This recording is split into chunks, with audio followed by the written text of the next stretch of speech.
Your Excellency Abdullah Shahid, President of the 76th United Nations General Assembly, Your Excellency Secretary General Antonio Guterres, Your Excellency President Moon Jae-in, and distinguished leaders from around the world, it is an honor to be here today, where BTS appointed as special presidential envoys of the Republic of Korea. We're here today to share the stories of our future generation. Before we came here, we asked the young people in their teens and 20s around the world about their past 2 years and about the world they find themselves in today. Jin will share some of the answers we received. Yes, should we take a look? You can feel the good vibes from just looking at these. There were times during the past 2 years when I too felt bewildered and troubled. But still here, we have people who cry out, let's live on, let's make the best of this moment. Because we can't stand still when we are in the ideal time of our lives to take on new challenges. It wasn't as if we could blame anyone, and you must have felt the frustration. Here I'm the same as I was yesterday, but the world changed like we were transported in a flash to a parallel world. I was saddened to hear that entrance and graduation ceremonies had to be canceled. These are moments in life you want to celebrate, and missing out on them must have been upsetting. We were heartbroken when our long-planned concert tours were canceled. And for a while, we yearned for the moments we wanted to make complete. Yes, it was a time for us to mourn for the things that COVID took away from us. A time to discover how precious each and every moment we'd taken for granted were. Suga mentioned the precious things we'd taken for granted, and lots of people answered our question by sharing pictures of their precious moments. Many people showed how they share their moments with nature. I think during these 2 years, they found dear the time they experienced and care for nature. Yes, but maybe because we feel an encroaching sense of dread that our time on this earth is limited, we just talked about the things we mourn, and I shudder to think about mourning for the earth. Everyone agrees that climate change is an important problem, but talking about what the best solution might be, that's not easy.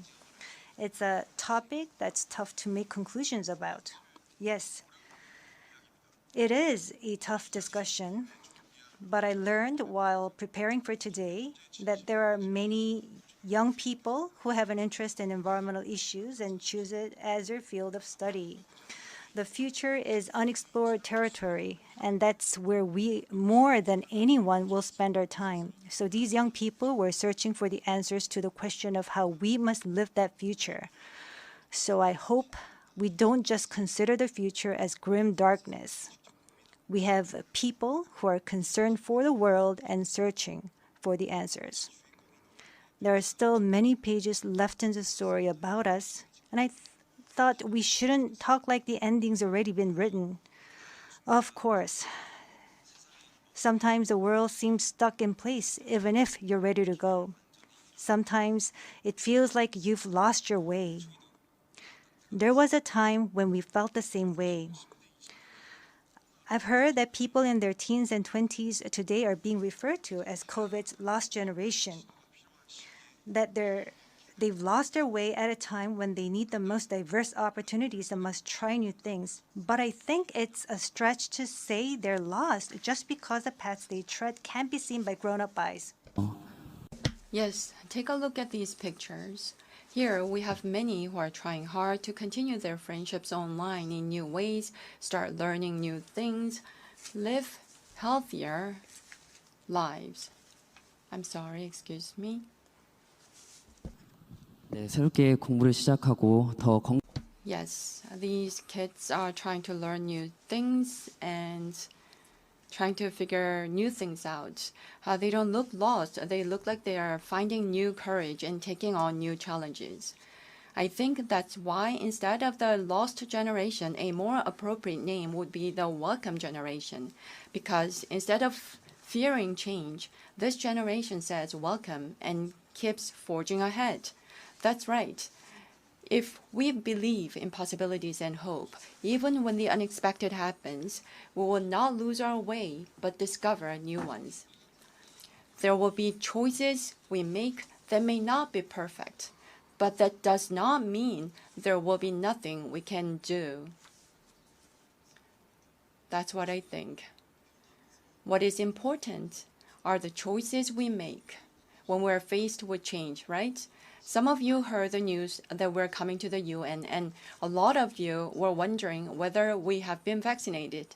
And I'll take this opportunity to say yes. All 7 of us, of course, we received vaccinations. The vaccination was a sort of ticket to meeting our fans waiting for us and to being able to stand here before you today. Just like we said in our message today, we too are doing the things that we're able to do right now. Like the vaccinations, efforts are continuously underway to keep this new reality going forward. And I think the day we can meet again face to face is not far away. Until then, I hope we can fill each of our days to the brim with positive energy. We thought the world had stopped, but it continues to move forward. I believe that every choice we make is the beginning of change, not the end. I hope that in this nascent new world, we can all say to each other, welcome. And now, as we look forward to this future, the permission to dance is our message of welcome that we want to share with everyone today.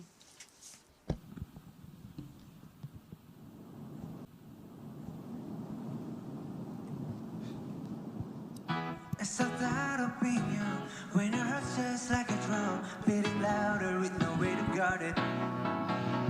When it all seems like it's wrong, sing along to Elton John, to that feeling we're just getting started. And when the nights get colder and the rhythms got you falling